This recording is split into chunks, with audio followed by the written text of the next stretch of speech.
ایک صوفی کی زندگی میں عام آدمی کے لیے کیا پیغام ہے؟ آپ یقین جانیں اگر آپ اسے سمجھنے اور جاننے کی کوشش کریں تو آپ کسی بھی صوفی کی زندگی سے فیض یاب ہو سکتے ہیں۔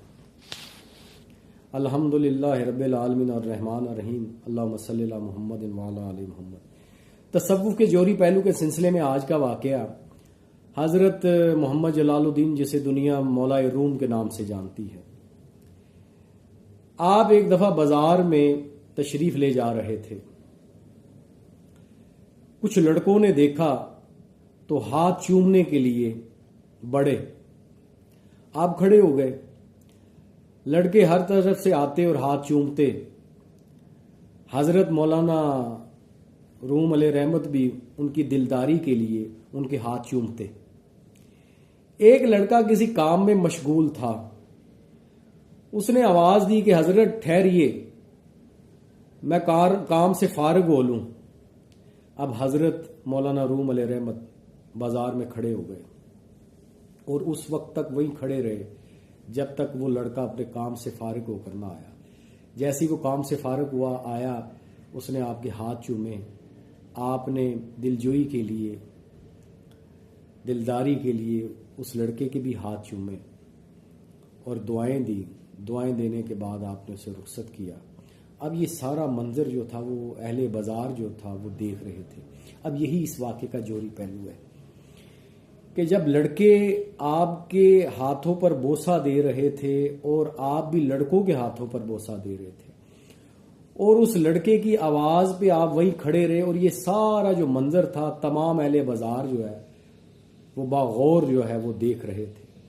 اب آپ اندازہ کریں کہ کیا میسج ہوگا، کیا پیغام ہوگا حضرت جلال الدین مولانا روم علیہ رحمت کا، وہ تمام اہل بازار کے لیے اور خاص کر کے اس نوجوان نسل کے لیے اور اس لڑکے کے لیے۔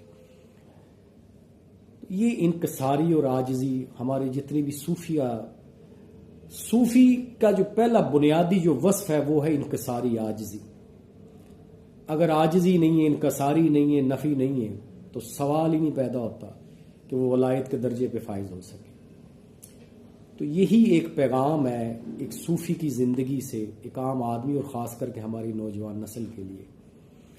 آپ یقین جانیں کہ آپ کسی بھی صوفی کی زندگی سے کوئی ایک عمل جوہر کی صورت میں اگر اپنی زندگی میں داخل کر لیں تو آپ اس صوفی سے فیض یاب ہو سکتے ہیں، آپ اس صوفی سے فیض حاصل کر سکتے ہیں۔ یہ جو کہتے ہیں نا کہ قبروں سے فیض ملتا ہے، کیسے ملتا ہے؟ قبروں پہ چادر چڑھانے سے، دھاگے باندھنے سے اور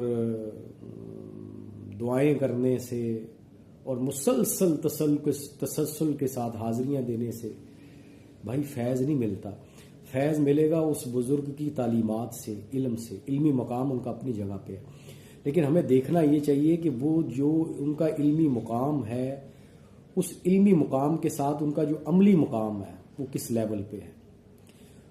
تو آپ کو کوئی ایک صوفی ایسا نہیں ملے گا، اللہ والا، ولی اللہ، جس کا علم میں بھی بہت بڑا مقام ہو لیکن اپنے عملی مقام پہ وہ کم درجے میں ہوں۔